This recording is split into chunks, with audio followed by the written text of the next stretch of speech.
Did the Great Flood really happen?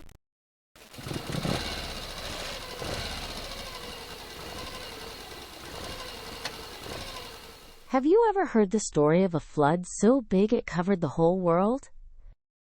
Here's how it goes. A long time ago, in an old story from the book of Genesis, a man named Noah is told by God that a great flood is coming, one that will cover the earth because of humanity's wrongdoing. Noah is instructed to build a massive wooden boat, an ark, 3 stories tall, and to bring his family aboard, along with 2 of every kind of animal, sometimes 7, for animals used in sacrifice. Rain falls for 40 days and 40 nights. Water rises until even the mountains disappear beneath it. Everything outside the ark is lost. Eventually, the rain stops, the waters recede, and the ark comes to rest on a mountain called Ararat. Noah sends out a dove to see if dry land has appeared. When it returns carrying an olive leaf, he knows the flood is finally over. It's a story about destruction, but also about survival and starting again. You'd think a story like this would belong to just one place. It doesn't.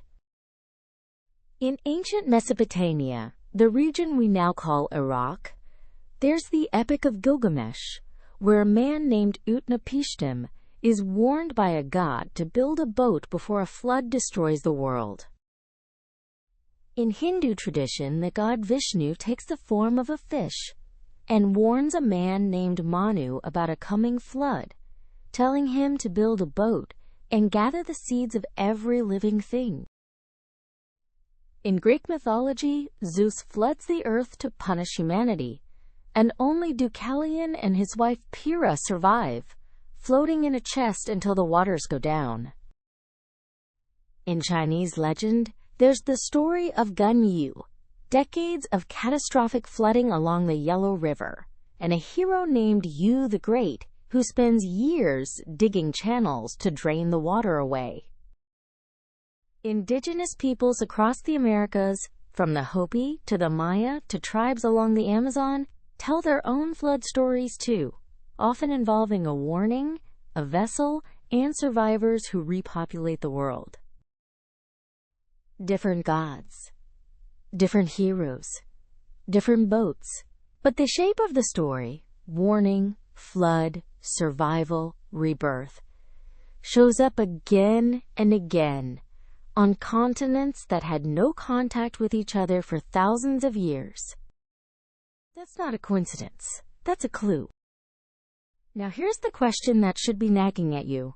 Why does almost every culture on Earth seem to tell some version of this exact same story, and were any of these floods real? The honest answer is, probably yes, but not one single flood that covered the entire planet. Instead, scientists think there were several real regional catastrophes that were so enormous, so terrifying, that the people who survived them told stories about them for generations. Let's look at the evidence. The Black Sea Flood Hypothesis. Around 5600 BCE, some geologists think the Mediterranean Sea broke through a natural dam near what's now Istanbul and poured into the Black Sea Basin, which at the time was a much smaller freshwater lake. If this happened, it could have flooded over 60,000 square miles of land in a relatively short time, swallowing villages, farmland, everything. Sediment samples from the floor of the Black Sea show old shorelines and freshwater snail shells buried under layers that match saltwater flooding. The Yellow River floods. In China, geologists have found real evidence of a massive flood around 1920 BCE, sediment deposits, and a natural dam collapse that would have released a wall of water down the Yellow River Valley. Mesopotamian flood layers. Archaeologists digging at the ancient city of Ur, in what's now Iraq, found a thick layer of water-deposited clay, several feet of it, sitting between layers of human settlement. Melting Ice Age glaciers. About 20,000 to 8,000 years ago, the Earth was coming out of an ice age. Massive glaciers that covered huge parts of the planet melted, and sea levels rose by more than 400 feet over thousands of years. So real floods? Almost certainly. A single flood that covered every mountain on Earth at once? There's no geological evidence for that. What we have instead is a pattern. Real, regional, terrifying flood events, remembered and retold until they grew into myths. How myths remember what textbooks forget. Before people had writing, before they had maps or scientific instruments, they still needed a way to pass down important information, especially dangerous information, like the water can rise higher than you think, so don't build your home too close to the coast.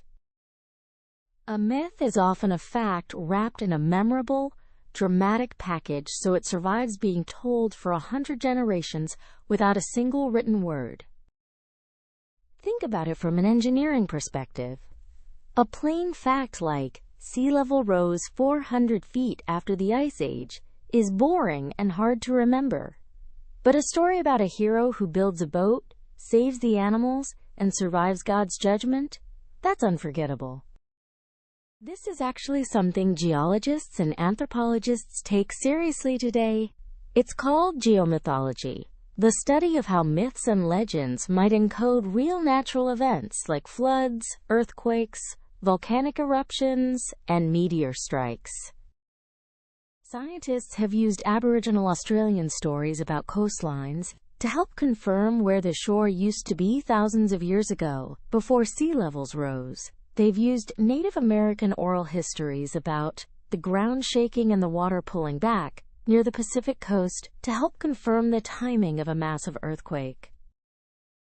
So when you hear an old story that sounds impossible, don't just dismiss it as make-believe. Ask what real observable thing might be hiding underneath the drama. Myths are humanity's oldest hard drives. They don't store the data in numbers. They store it in narrative. And if you know how to read them, they can tell you something true about the world your ancestors survived.